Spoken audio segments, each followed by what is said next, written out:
किंतु इस समय मेरा मन गुरुद्रोह की व्यथा से व्याकुल है। गुरुद्रोह? ये कौन है देवर्षि? एक आदिवासी भील। अभी अभी अपनी आंखों से उसकी व्यथा देखकर आ रहा हूं। किंतु ये गुरुद्रोह है कौन और इसकी व्यथा क्या है? कृपा करके मुझे भी बताइए ना देवर्षि। हे महेश्वर, इससे पूर्व कि मैं देवी सती को उस भील के संदर्भ में कुछ बताऊं, कृपया कर आप मुझे ये बताएं कि जो कुछ उस भील के साथ हो रहा है, ये सब कहीं आप ही की तो लीला नहीं है? नारायण नारायण। परम ब्रह्म तत्व को जानने वाला ऐसा प्रश्न नहीं करता नारद। तुम सती की जिज्ञासा का निवारण करो। माता, गुरुद्रोह एक आदिवासी भील है जो अरण्यों में रहकर पशु पक्षियों का शिकार करके अपने कुटुंब का पेट भरता है। आज मैंने अरण्य में क्या देखा कि गुरुद्रोह एक हिरनी पर अपना लक्ष्य साधे उसके पीछे पीछे भाग रहा था। हिरनी की भागने की गति इतनी तीव्र थी कि बहुत प्रयास करने पर भी गुरुद्रोह का लक्ष्य हिरनी पर नहीं लग रहा था। देखते ही देखते हिरनी अदृश्य हो गई और गुरुद्रोह हताश और निराश हो गया।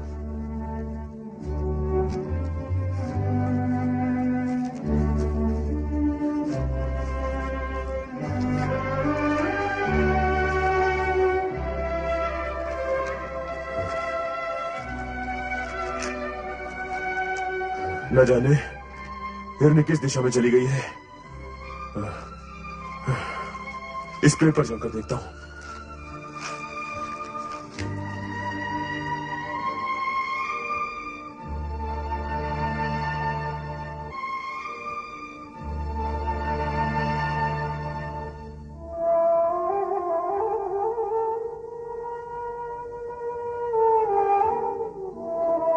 गुरुद्रोह जिस वृक्ष पर चढ़ा था वो वृक्ष बिल्व वृक्ष था, जिसके नीचे एक प्राकृतिक शिवलिंग बना हुआ था।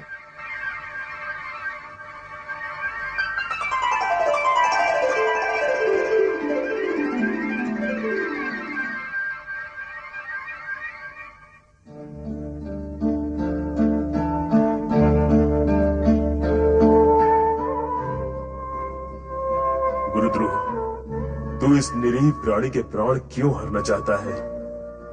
इसने तेरा आखिर क्या अनिष्ट किया है जो तू इसके प्राणों के पीछे पड़ा हुआ है?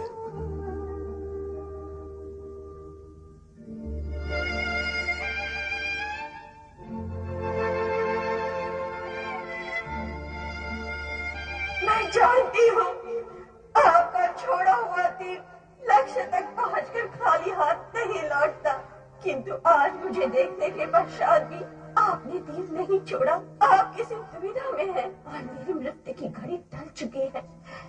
मैं आपकी आभारी हूँ। मेरे पति और बच्चे आपके सदा ऋणी रहेंगे, आपके सदा ऋणी रहेंगे। नहीं नहीं, मेरे मन में कोई दुविधा नहीं है। मुझे तुम्हारा वध करना ही है। मैं आपसे विनती करती हूँ, मुझे छोड़ दीजिए। मेरे बच्चों को अनाथ मत करिए। तुम्हारे बच्चों की चिंता करके यदि तुम्हें छोड़ दिया तो मेरे बच्चे भूख से तड़प तड़प कर मर जाएंगे। नहीं, ये मैं नहीं होने दूंगी। मेरे पति और बच्चे मेरी प्रतीक्षा कर रहे होंगे। बस मुझे इतना समय दे दीजिए कि उनसे एक बार मिलो और कह भी हूँ कि यही हमारा अंतिम मिलन है। भगवान के लिए मेरी ये विनती स्वीकार कर लीजिए। और तुमने छल किया तो? तुम न लौटी तो? मैं एक माँ हूँ, बच्चों की भूख का अर्थ समझती हूँ। मेरे छल के कारण आपके बच्चों का अनिष्ट हो, ये मुझे कभी सहन नहीं होगा। मैं आऊंगी, अवश्य आऊंगी, ये मेरा वचन रहा। प्राणों के भय के आगे वचन झूठे पड़ जाते हैं। और फिर भूखे के सामने पकवानों से भरी थाली या शिकारी के सामने शिकार हो और वो उसे छोड़ दे? ये कैसे संभव हो सकता है?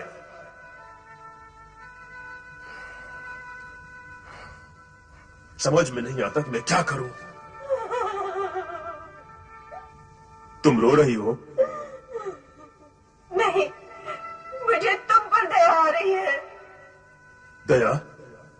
और मुझ पर? हाँ, क्योंकि मैं तुम्हें तुम्हारे धर्म से विमुख कर रही हूँ। यदि घोड़ा घास पर दया करेगा तो खाएगा क्या? तुम शिकारी हो। यदि सामने आया शिकार छोड़ दोगे तो तुम्हारे परिवार का पेट कैसे भरेगा? तुम तुरंत चली जाओ यहां से, अन्यथा स्वभाववश हाथ में पकड़ा ये बाण चल जाएगा और तुम्हारे प्राण पखेरु उड़ जाएंगे। उस दशा में तुम्हारे परिवार वाले। तुम चली जाओ यहां से, जाओ। इस दया भाव के लिए बहुत बहुत धन्यवाद। आपने अपना कर्तव्य पूरा किया, अब मैं भी करूंगी। घर में सबसे मिलने के उपरांत यही आकर तुम्हारे सामने खड़ी हो जाऊंगी। तब तुम मेरे प्राण हर लेना। तुम्हें मुझ पर भरोसा नहीं? तुझ पर भरोसा है या नहीं, मुझे तो अब स्वयं पर भी विश्वास नहीं रहा। तुम कुछ सोच रहे हो? नहीं नहीं, तुम शीघ्र जाओ और जल्दी लौटकर आना। मैं तुम्हारी यही प्रतीक्षा करूंगा। धन्यवाद शिकारी जी, धन्यवाद।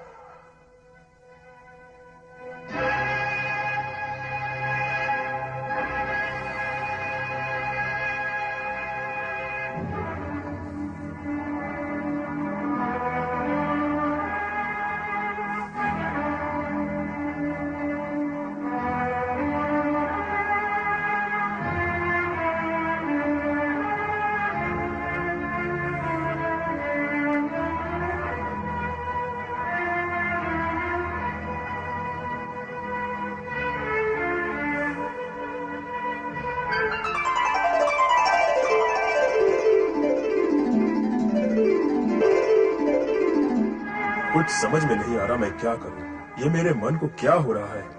दया, ममता, करुणा, मैंने तो इन भावों को पहले कभी नहीं जाना, कभी नहीं समझा। मुझे अपने आप को संभालना होगा। शिकार करना मेरा कर्म है, मेरा धर्म है। मैं उसे नहीं छोड़ सकता।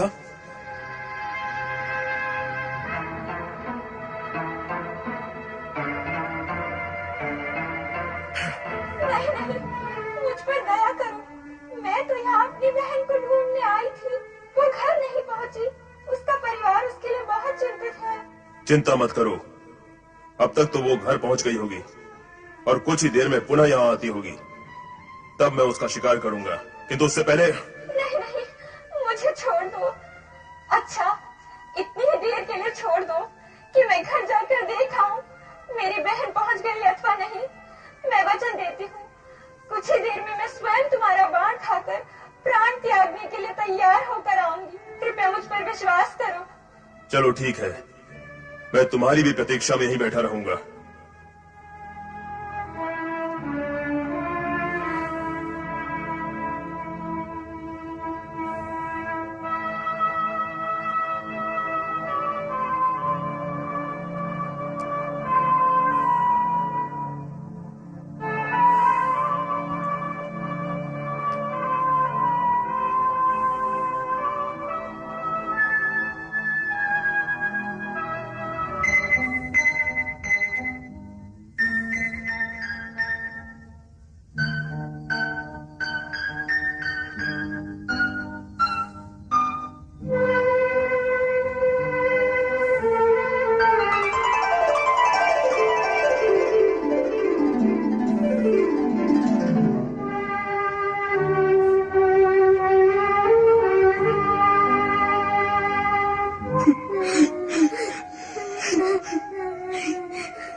अब तक नहीं आई भैया, मुझे भय लग रहा है। माँ पिताजी को ढूंढने गई है, आती ही होगी।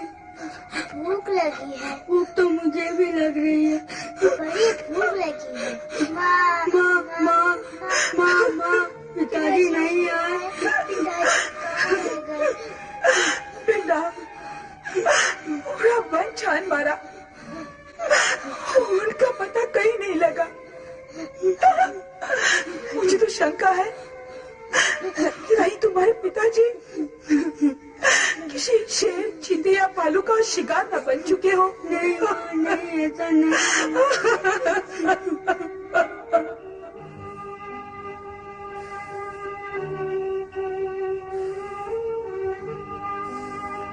लगता है वे दोनों नहीं आएंगी। मुझे मूर्ख बना के चली गई। अब प्रतीक्षा से कोई लाभ नहीं।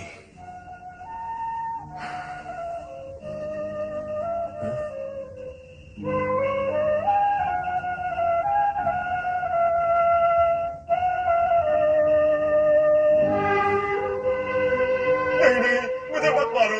मैं तो यहाँ अपनी पत्नी को ढूंढने आया था। सच कहो, क्या तुमने उसका वध कर दिया? नहीं, वो मुझसे कह कर गई थी कि तुम लोगों से मिलकर लौटेगी, किंतु लौट कर आई नहीं। लगता है अपने वचन से फिर गई है। मैंने सारा दिन उसकी प्रतीक्षा में गंवाया है। मेरे बच्चे भूख से तड़प रहे होंगे, मेरी पत्नी मेरे लिए चिंतित होगी। अब मैं तुम्हें ही अपना लक्ष्य बनाता हूं। मैं तुम्हें नहीं छोड़ूंगा। मत छोड़ना, किंतु इतनी विनती है, मुझे एक बार अपनी पत्नी से मिल लेने दो, फिर मैं स्वयं तुम्हारे सामने बाढ़ खाने के लिए सहज खड़ा हो जाऊंगा। ठीक है, तुम भी जाओ, किंतु शीघ्र आना। बहुत विलंब हो गया है।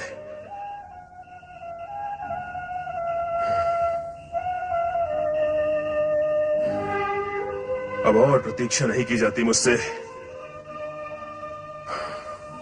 न जाने क्यों मुझे ऐसा लग रहा है वो दोनों हिरनियां और ये हिरन तीनों ही सच बोल रहे थे। तीनों ही अपने वचन के पक्के हैं। वे आएंगे और अवश्य आएंगे। माना वो तीनों ही वचन के पक्के हैं, किंतु तेरा मन, क्या तेरा मन भी उतना ही पक्का है कि तू उन तीनों पर अपने बाण चला सके? क्यों नहीं? क्या आज मैं बाण पहली बार चलाऊंगा? आज तक मैंने कितने ही बाण चलाए और कितने ही पशु पक्षियों को तड़प तड़प कर प्राण त्यागते हुए देखा। शिकार करना मेरा कर्म है और उससे परिवार को पालना भी मेरा धर्म है। सत्य है, किंतु आज न जाने क्यों मेरे अंदर दया और करुणा के स्रोत फूट पड़े हैं। वाह, अगर दया और करुणा के स्रोत इस तरह फूटते रहे, फिर तो तुम अपने परिवार का भरण पोषण कर चुके। मेरी समझ में नहीं आ रहा है आज मैं किस विचित्र से धर्म संकट में फंस गया हूं। प्रत्यंचा खींचते हुए मेरे हाथ क्यों कांप रहे हैं? क्यों? ऐसा क्यों हो रहा है?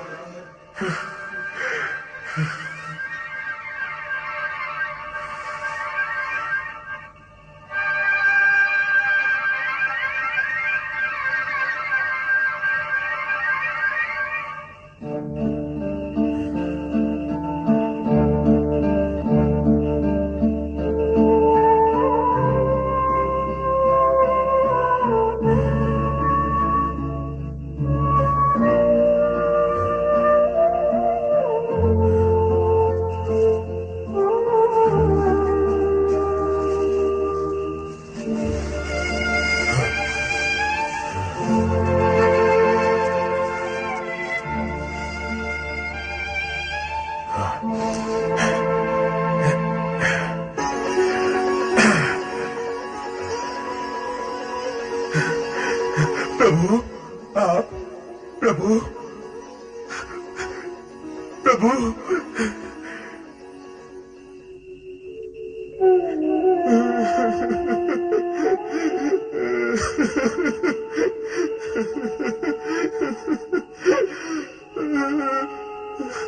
मैं क्या करूं भगवान, मैं क्या करूं?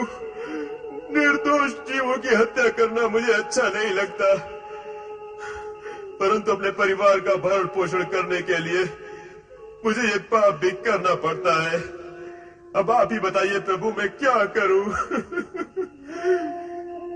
क्योंकि यदि एक और जीव की हत्या पाप है, तो दूसरी ओर जीवों को भूखा रखकर उन्हें मृत्यु की ओर ढकेलना भी तो पाप ही है। मैं कौन सा पाप करूं? या कोई भी पाप ना करूं तो क्या करूं?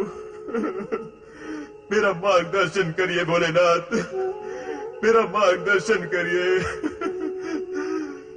मुझ पापी का कल्याण कीजिए प्रभु।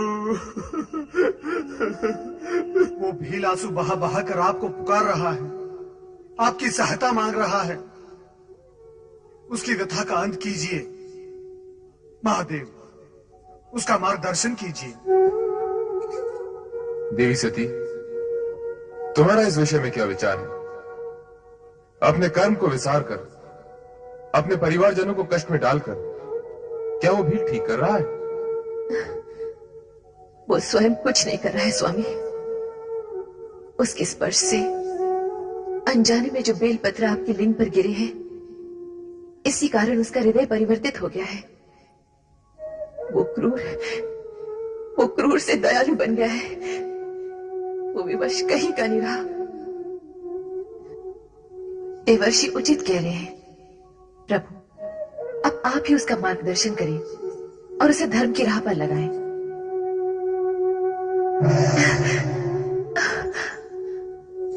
माता, प्रभु ने मेरी विनती सुन ली, मेरी प्रार्थना सार्थक हुई। अब उस भील का उद्धार अवश्य हो जाएगा। नारायण नारायण नारायण। मुझे सद्बुद्धि दो भगवान, मुझ पर दया करो, मेरा कल्याण करो प्रभु, मेरा कल्याण करो भोलेनाथ।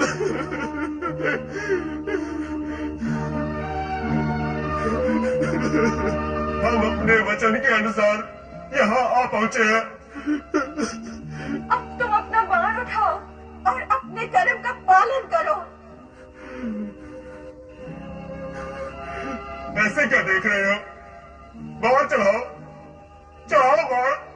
विलंब मत करो, तुम्हारे बच्चे और पत्नी भूख से बिलख रहे होंगे। भूख से भी बढ़कर तुम्हारे घर न लौटने के कारण आशंकित भी होंगे। तुम अपना काम समाप्त करो और जल्द ही घर लौट जाओ। नहीं नहीं, मैं तुम्हें नहीं मारूंगा।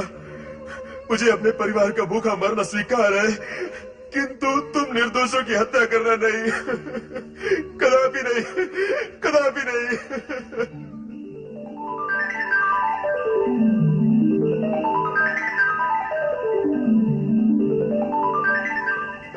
भोलेनाथ, भोलेनाथ।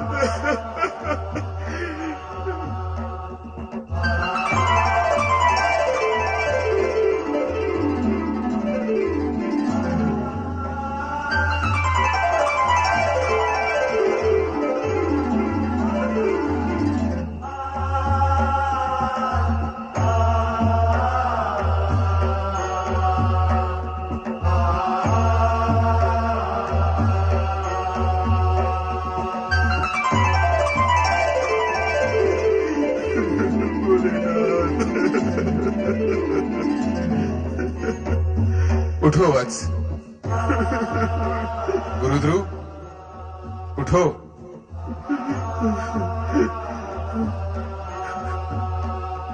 आओ वत्स।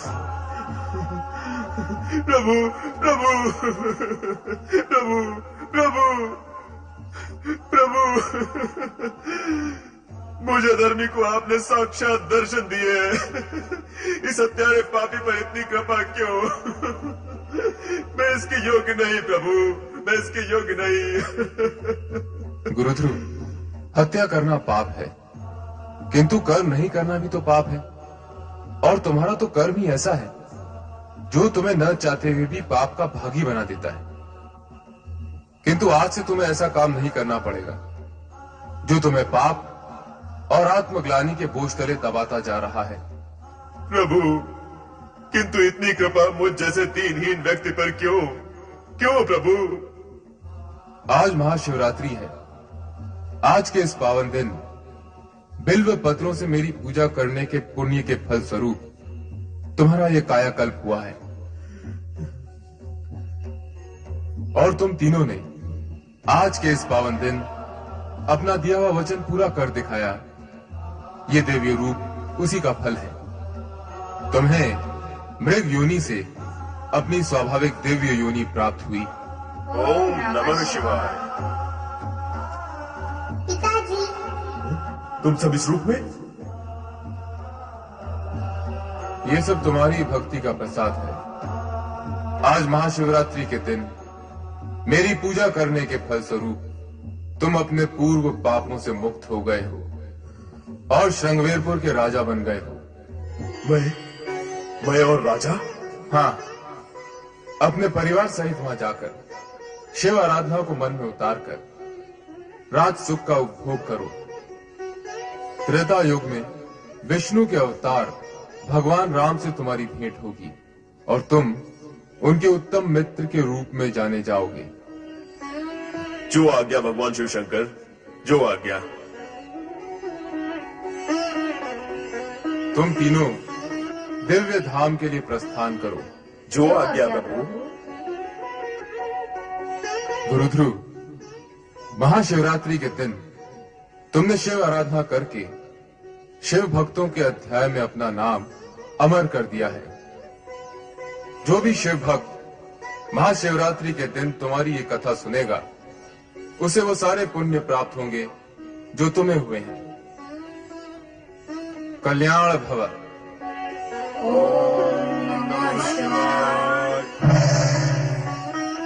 शिव कृपा से